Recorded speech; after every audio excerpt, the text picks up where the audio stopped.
Hello, folks, and welcome back to the podcast for your weekly AEW Dynamite review. Folks, hope you are doing well on this fine, well, when I'm recording it Thursday, but whenever you get it, probably Friday. But in any event, hope everyone's doing well. As far as Dynamite is concerned, I thought it wasn't a great show. Has a lot of opinions around it, which I'll go over high thoughts. But as far as overview, I thought it was a quality show.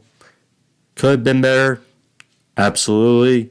Could have been worse, yes. But it wasn't one of the better AEW Dynamites, so we still had some very good matches.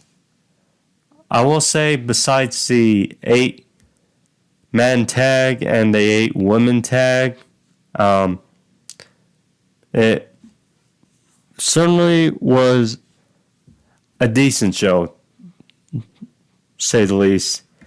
But before I get into the review, I want to chime in because I know people are going to talk about it and, gone some lights as, depends who you are, for the product, against it.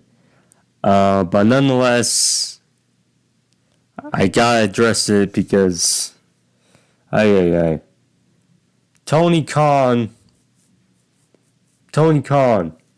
stop tweeting, please. Please, Tony Khan, get off of Twitter. Please. I know he probably, in his eyes, is thinking he is defending the product, trying to justify it, when sometimes,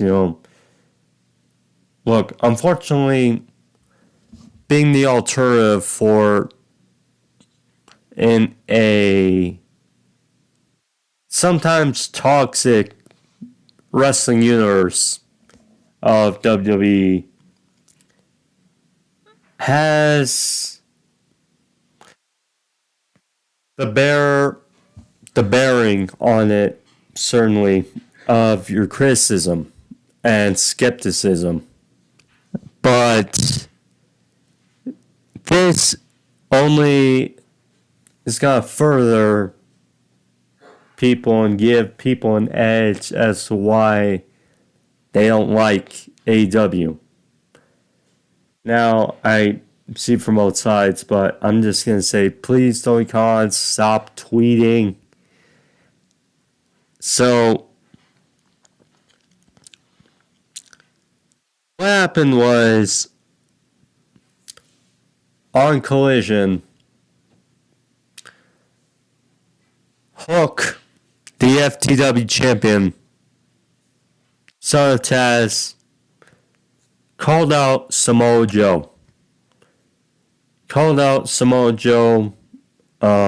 an eventual match, I presume, and we got clarification of that on Wednesday, in which they'll be faced off next week. And I thought it was a fine meeting. Overall, the segment with Joe, Hangman, Swerve, and Hook, I thought that was fun. So, we're going to get that match next week, but Tony Khan, so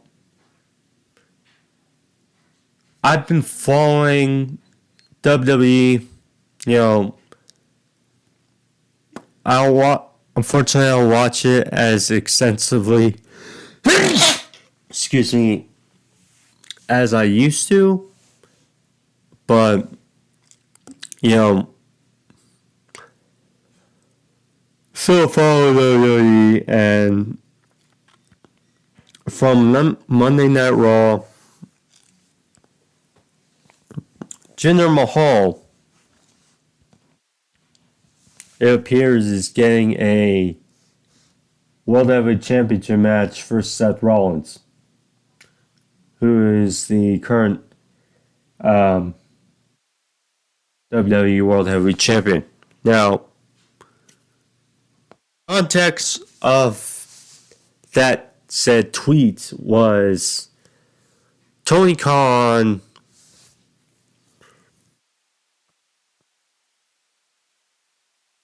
called out the critics, basically, of Hook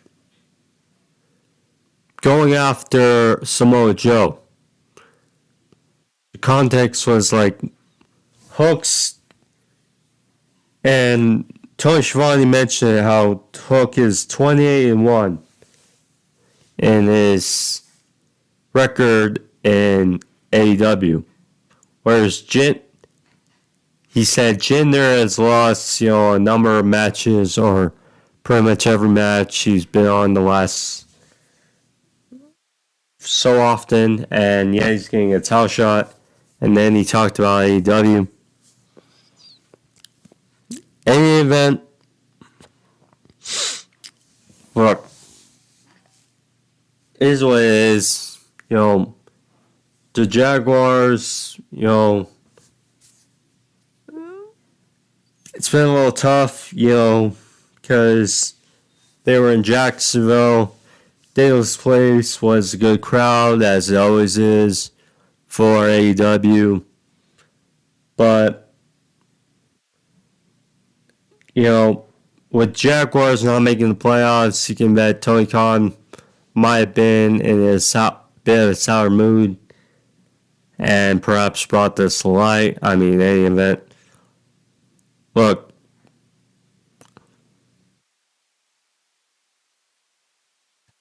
just Tony Khan, please stop tweeting, please. Pick your battles when talking about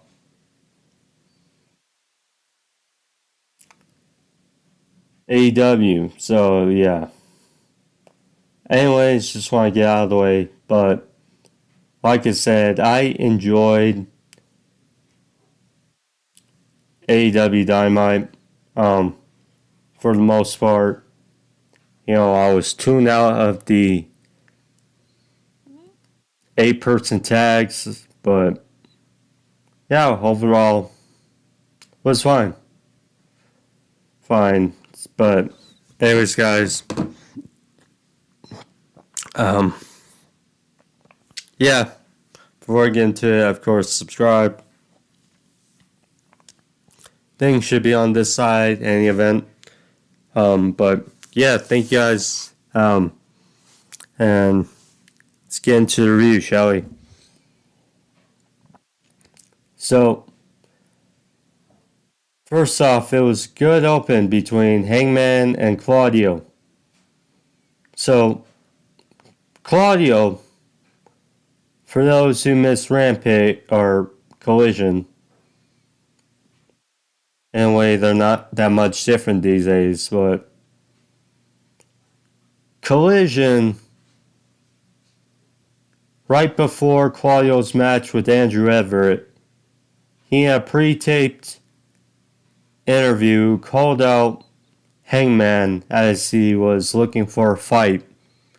I had Dynamite in which Claudio obliged to provide that fight for Hangman, considering he gets paid to do so. So, in which this was a good opening match. Hangman, it's crazy how something can change the vibe so much of a person's look. Hangman with that mustache is definitely different. It definitely changes the vibe of Hangman a bit. So Hangman was out there. They were fighting on the outside, pretty much brawling because he wanted to fight. So it kind of started that way. And then they were then back in the ring. Hangman had wanted the advantage early. He had Death Valley Driver in the ring, then followed with a plancha on the outside.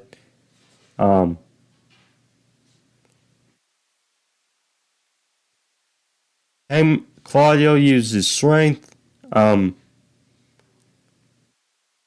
So he actually pressed Hangman in similar fashion to the Pac spot.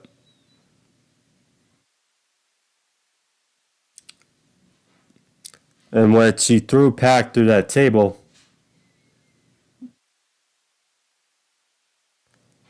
Which, unfortunately injured him.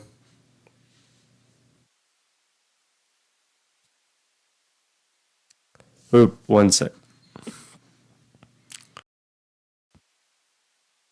Now back to the action. So, well, inconvenience there, but any event. So fall off that press to the outside. Again, very little room in between. That's always different. The room in between the stage and the ring. So after that, they're fine back in the ring. Hangman went for a moonsault off top to the outside, but Claudio caught him. Hangman managed to transition to a DT, and it's funny, there was a fan. I didn't realize it at first, but I saw the video. So Hangman, or the fan said to Hangman, "Come on, Hangman, hit that moonsault. I need that more than weed." Yeah, that was a bit hilarious. So there's that part of this. There's those bleachers, so which is also a nice field. So there's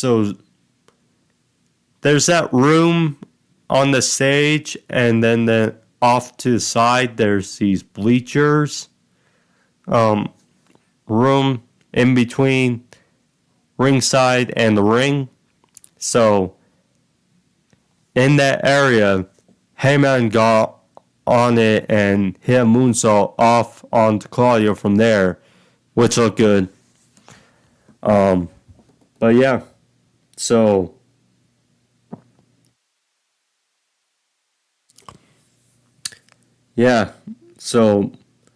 back in ring,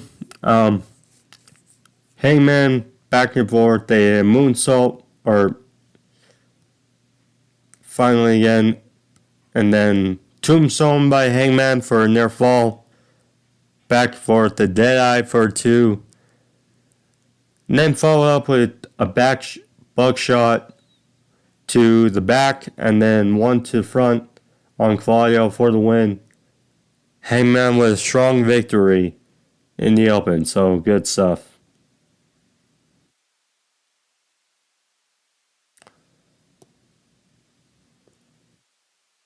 Then first it was the 8-man tag. So Orange Cassidy. Now, this was billed as Homecoming. So, and Jacksonville, we know how this was the home, basically, of AEW throughout 2020 and early 2021. And of course, how Brody Lee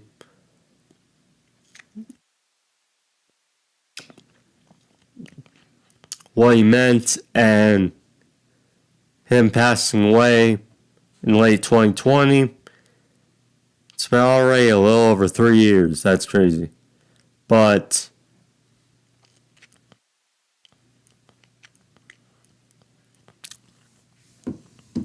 so the 8-person tags were kind of, I would say, just homage to Brody Lee. Weird way, because on one side we had Orange Cassidy Adam Copeland, Preston Vance, and who else?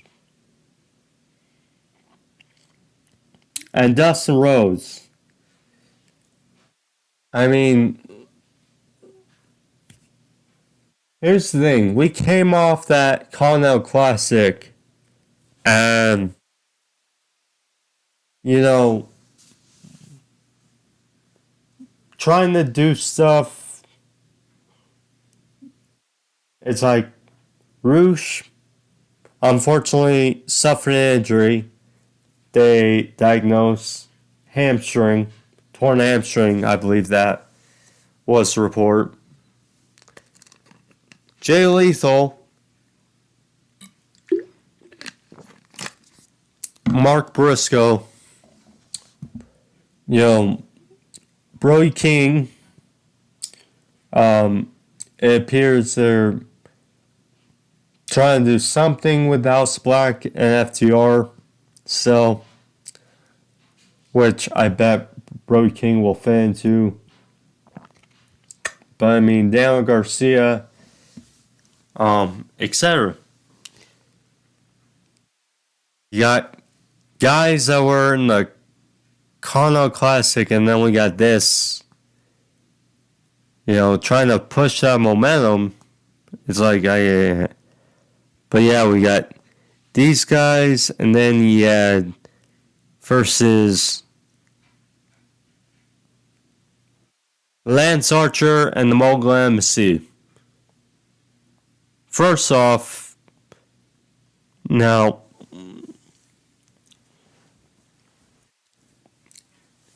didn't they pair Lance Archer with the Righteous, like a month ago or so?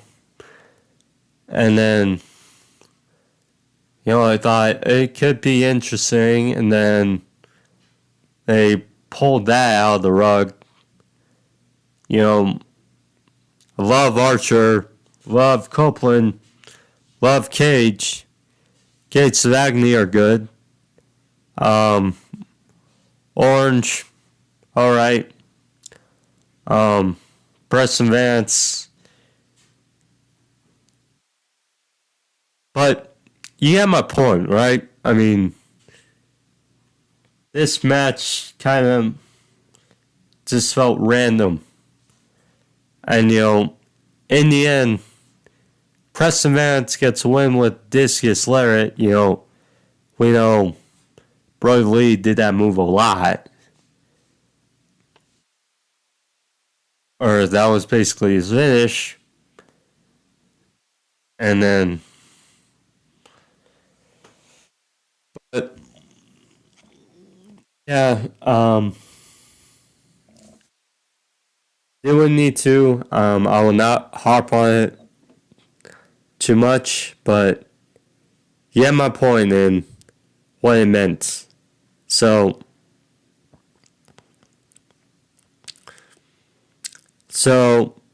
Bullet Club Gold, kind of same towards last week. So Bullet Club Gold was backstage and confronted by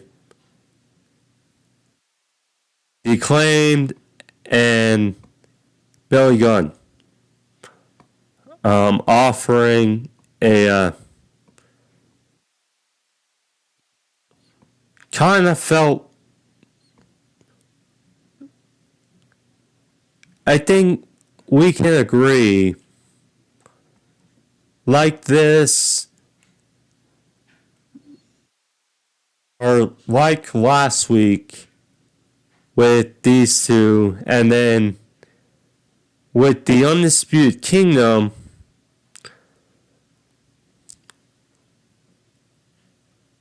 these segments felt more the same, similar.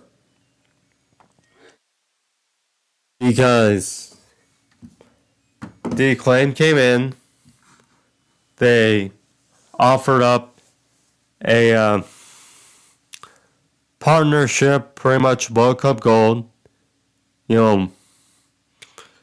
called the name. I believe it was like the Bang Bang Scissor Gang. In any event, they came up with a name, offered, a pairing, to take on the Undisputed Kingdom. So, I mean,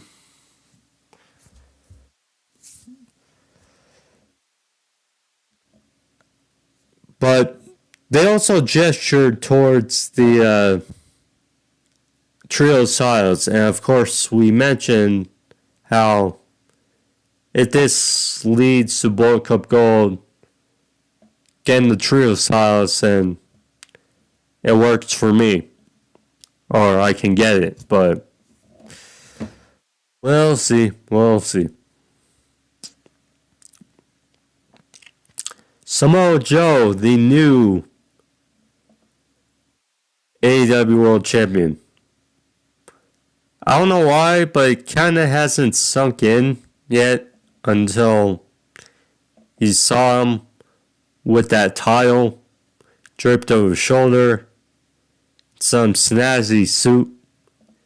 So he was out there, of course, like he said, it's a new championship as expected. He brought back the black leather title.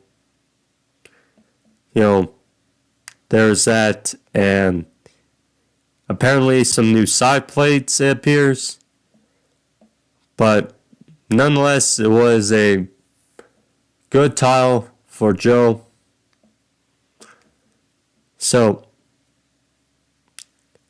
Joe was out there and he got some thank you chants from the great Jacksonville crowd. And Joe was like, all of a sudden, no need to thank me because I earned it. And said that everybody's going to be making rules or stuff up around here in Duval County. It's him. It's Samoa Joe. So he said there's going to be changes to the championship protocol around here. Says that, no longer can he come out here and whine and complain about your situation or call on social media with some, quote, hoe-ass comments. So he said, what you do is you take your resume, you trot down to the ring, you step up to the plate, and only for me to be down in front of all the people who love and all the people who chant your name. So eventually, Swerve Strickland, his music hit. Like, So Swerve is out there in some silk, fur coat. We'll see with the mogul MC. Of course, Nana's dancing always cracks you up. So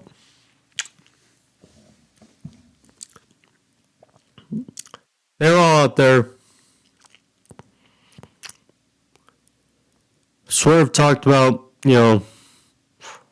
wanting to be the world champion and said that this is a person, he just respects him, because same thing with Hangman, call it like it is. He wanted his spot and he took it. Look where he is now. And so I'm going to do the same. I want that AEW World Championship. But it isn't personal, but, he's more than happy after he takes it to make it personal. So, after a bit, Hangman's music hits and Hangman trots out there, and Hangman and Swerve, they have some words back and forth, and Joe was just heckling, just loving it. So,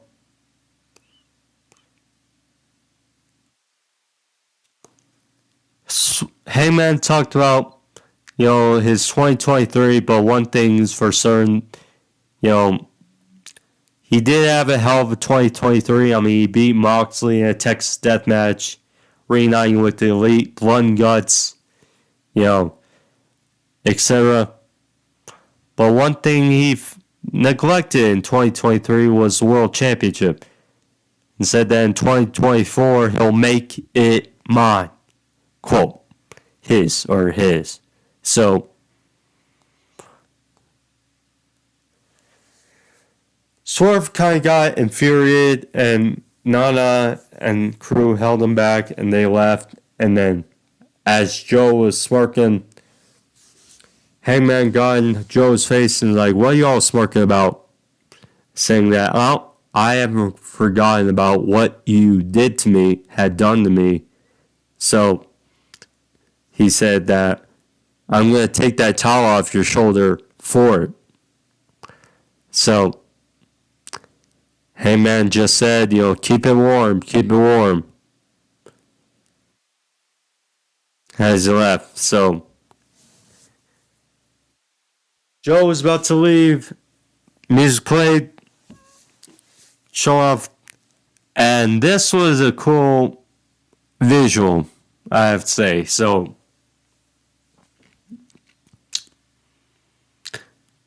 as Joe was posing, all of a sudden we hear Action Bronson. And then we see the hook symbol. Not the Batman signal, the hook symbol appear on looked like a screen or something above the ring. And then all of a sudden we see Hook. He emerges. He circles around the ring and then gets in and goes head to head, eye to eye with Samoa Joe. Points at the AEW World title and simply put says number times 1 week. 1 week. And so yeah, Hook meant business, didn't say much, just made his attention known and he left. So Samoa Joe posed with tile a bit and then pretty much I guess this was him making up for the time after not really getting a moment to soak it in at World's End, because, at World's End, Samoa Joe won it and then left. He just won it and left, and then the whole devil reveal with Adam Cole and company, that took center stage after. So, in any event, quality for Joe. And yeah, they made the match for next week, Samoa Joe versus Hook. And like I said, it's going to be interesting to see how Hook, how far he has come along, because again, he's still very young. Taz and Samoa Joe, we know, have history going back to TNA. But yeah, should be fun to see. As far as Swerve and Hangman is concerned, I'm assuming that what they're pulling for at Revolution is a triple threat. Because,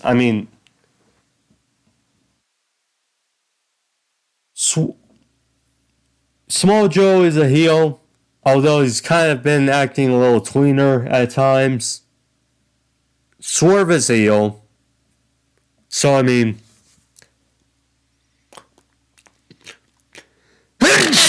excuse me.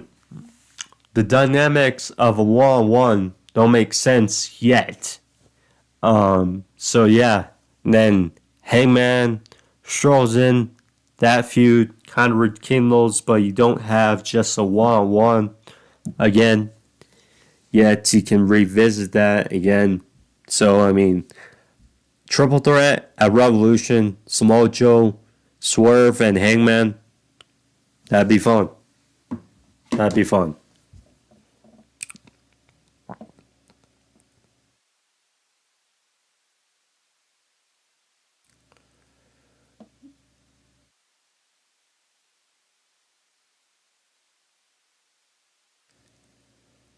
Next, Tony Storm versus, or Tony Storm and Mariah May. They were backstage, so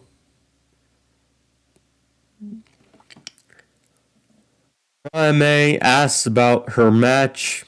You know, did she see it from last week against Queen Amada? And she's like, sorry, darling. How'd you do? Did you do an arm drag? Great job. So,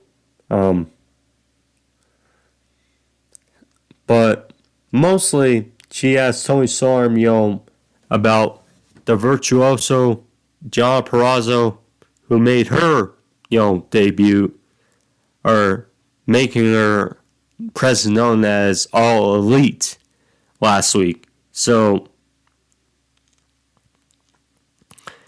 she asked about John Perazzo and quote how John kicked Mariah May. So then Tony Storm gave her a chocolate to calm her down, and Tony Storm was like, all this pressure, all this tension, you feel like the first girl at the prom. So then she said, Luther, make me an appointment with this Gianna Perazzo, or whatever she said. So in the end, she said, chin up, tits out, and she potentially forgot her line, and she was like, line, and then Mariah May said, watch her shoe. And then Tony Storm was like, well, you killed it. So, any event, so they all left. So yeah, now I didn't see this segment. Not sure what happened, but I missed it on the show. So, Gianna Perazzo will be making her first match as All Elite on Collision Saturday versus Red Velvet. So, should be a nice little match there. No, how good Perazzo is. Have not seen Red Velvet in a minute, so we'll see.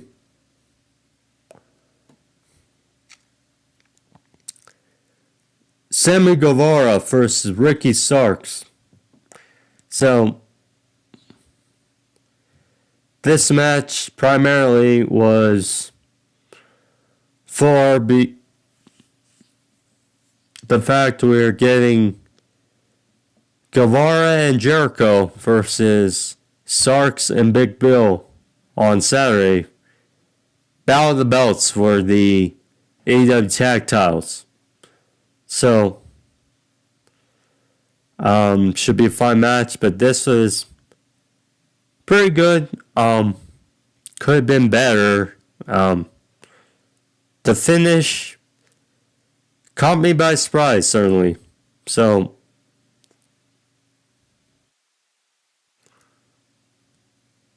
Sammy was dumped to the outside by Starks back in the ring. Guevara hit a big kick for a near fall.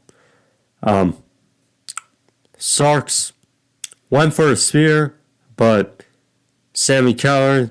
Starks followed with jackknife cover, but only got a 2.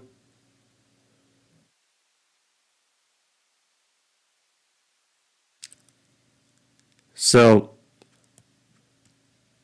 then the finish came. So Starks came off the ropes, and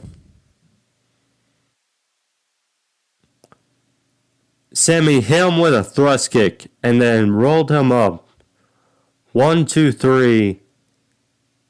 Sammy got the victory. So there's that, first of all. Then, Sammy offered up as a sign of respect. So he offered his hand to shake, and Ricky Starks obliged, and they shook hands for a while. And then kind of figure what was what, and then Big Bill attacks Sammy Guevara from behind, and then after a while, you kind of figured Chris Jericho. His music actually played for a while for a lukewarm reaction, I'd say.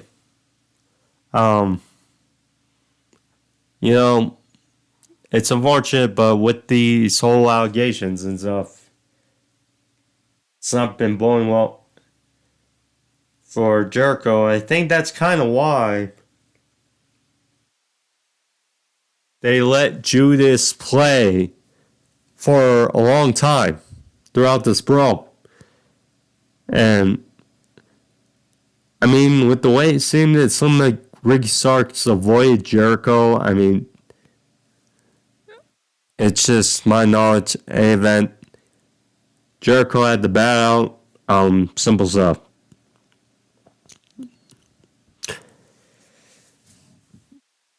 I will be watching Collision, review it, and then I may watch.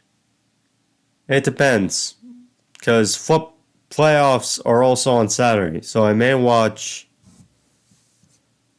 Battle of the Belts. Maybe.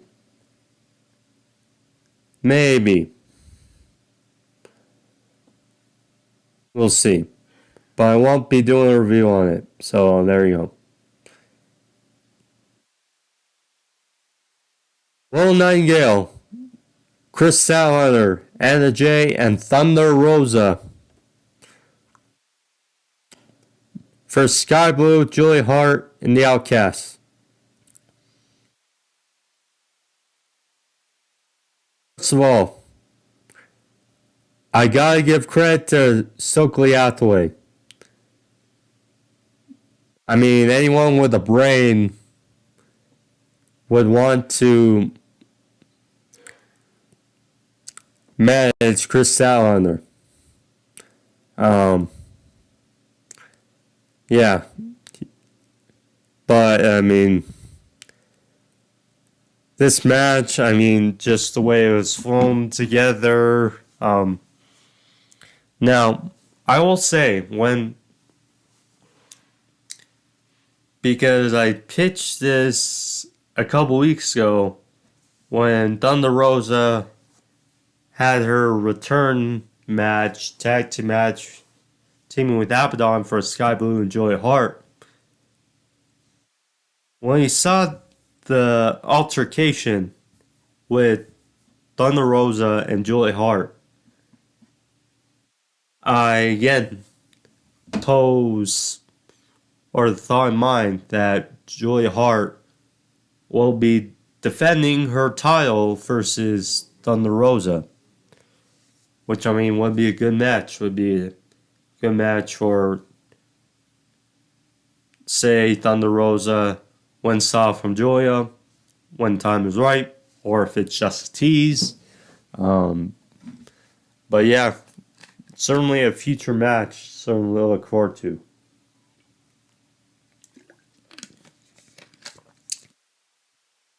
Rosa looked great. Statlander, she's number one. Not sure what to say anyway. And J1. She locked in the Queen Slayer sleeper hold. Rear naked choke on Sky Blue. Sky Blue tapped out. You know, kind of figured with Preston Vance getting the victory earlier, and J1 here. Worked well. So, yeah.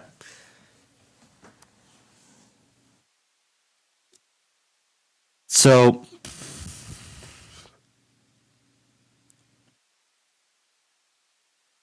progression of the Stokely and Kris Statlander thing. Little progression or a tease of Julia Hart versus Thunder Rosa. Okay. But I mean, we'll see. We'll see. I mean, there were definitely better progressions, it felt, in this match than the previous A-Man tag that happened earlier. So, yeah. Roderick Strong versus Bryan Keith. I have to say, I kind of miss, I think we can kind of agree. We kind of miss Roddy being silly in a wheelchair with a neck brace. I think we can kind of agree. We miss that silly side of Roddy, but, you know, more serious Roddy now. I love the theme of the Undisputed Kingdom.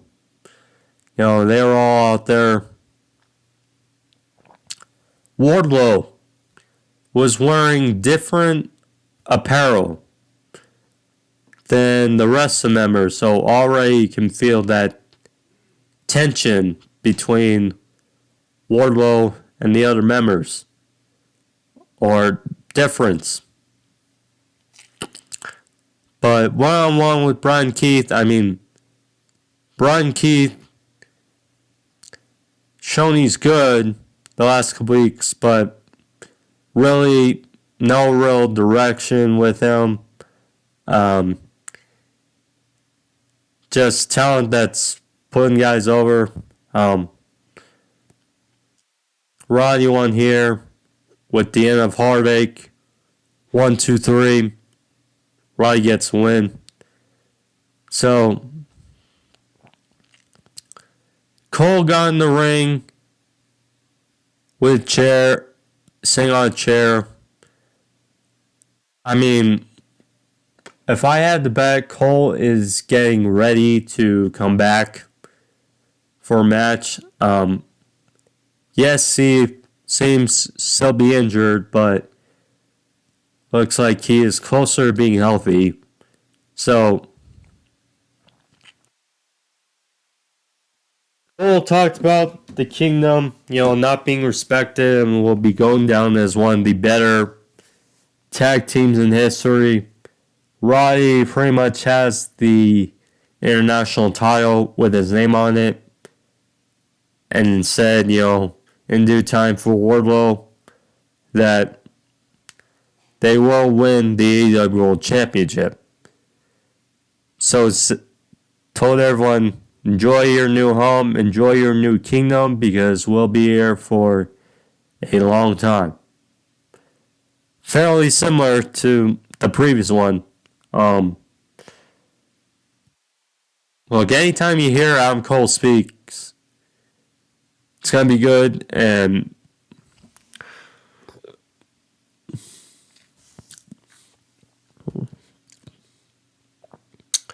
Roddy versus Orange Cassidy for Revolution. I think that's should be a fun match when it happens.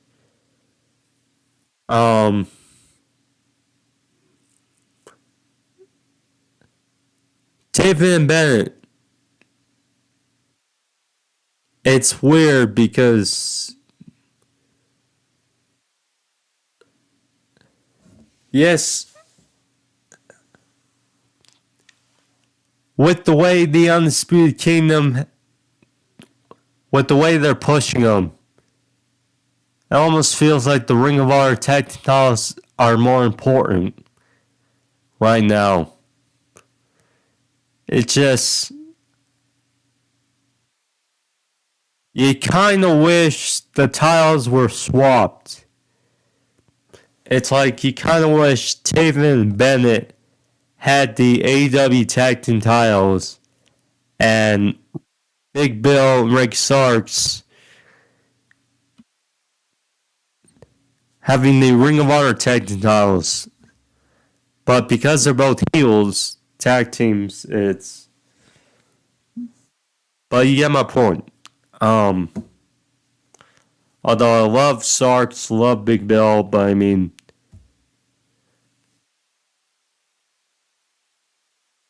What's next after they beat Jericho and Guevara? Because I doubt they're winning the tag titles on Saturday.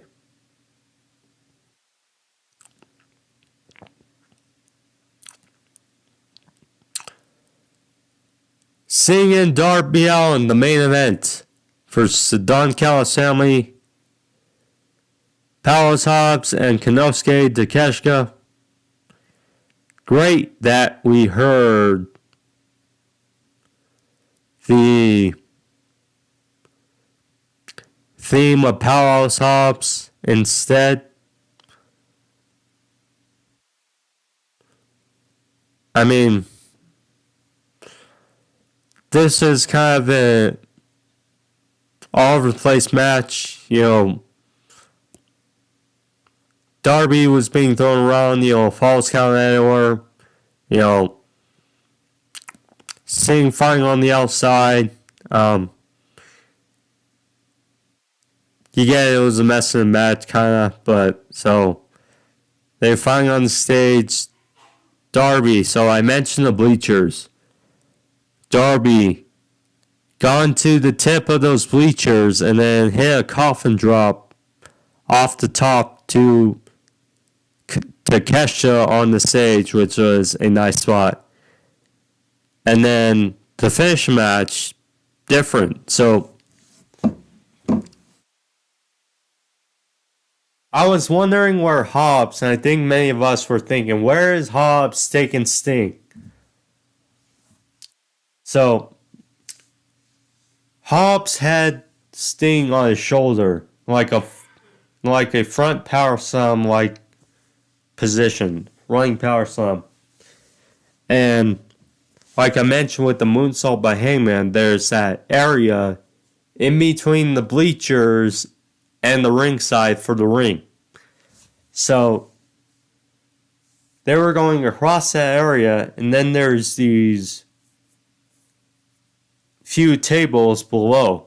So it looked like Hobbs was about to drive Sting through these tables, but then Sting had other ideas. Sting...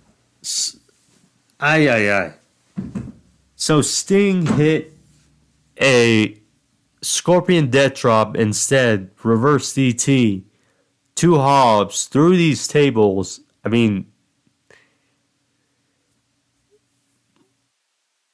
Sting in his early 60s, I want him to get to his retirement match healthy, but Sting's going to go out the way he wants to go out. So, and that was enough to finish Hobbs 1, 2, 3, and Sting and Darby get the win. So after they were in the ring with Ric Flair and Tony Schiavone,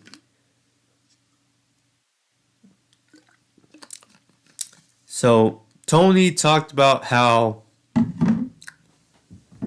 Revolution is approaching, saying you can still get tickets, but they're going at a great rate for Revolution.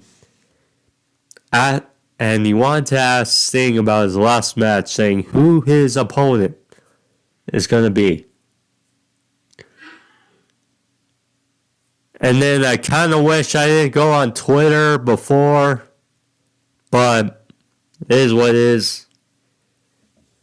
So we hear the Young Bucks music play, and the Young Bucks were out there with, much more stylish, look. They had the mustaches, they looked more serious. So they were out there, they didn't say anything, they just looked at the ring, looked at Sting, looked at Darby, insinuating the Young Bucks to be Sting's last opponents at Revolution. I'm good with it for a number of reasons. So, here's the thing. So, with Sting's last match, with his last opponent, because he has vocalized he doesn't want to do a singles match, in AEW, not again. So there's that part. Part 2 is you want competition that is big, but not like, say, a topic card. It's not like Samoa Joe in that aspect for a world title. Although they have done it in TNA, but this is a different sort. You don't want... they could if they wanted to, but Starks and Big Bill for the tag titles could do that because you don't know what they're going to do for the tag titles at Revolution. But you get the point. I know people are like, well, Darby versus Sting. I just mentioned that Sting doesn't want to do any more singles matches. So, overall, I get it. Because the Young Bucks and who they are, this is a big enough opponent or opponents for Sting and Darby. That's not a title. Won't disparage from a big things happening on the show. I think it works. Now, could they put more meaning in it? Sure. We'll see. We got, say, a month and a half to go. But I think it works. So, overall, like I said, quality show. Not one of AEW's best shows, but also not one of the worst. So, anyways, guys, thank you all for joining me. Here today on the podcast. If you enjoyed, of course, hit that like, leave a thumbs up. But thank you guys all for this AEW Dynamite review. I'll see you guys next time for Collision. So keep eyes open for that. Say Sunday or Monday, most likely Monday. But yeah, keep eyes open. Thank you guys all. Be safe. See you guys next time. Peace.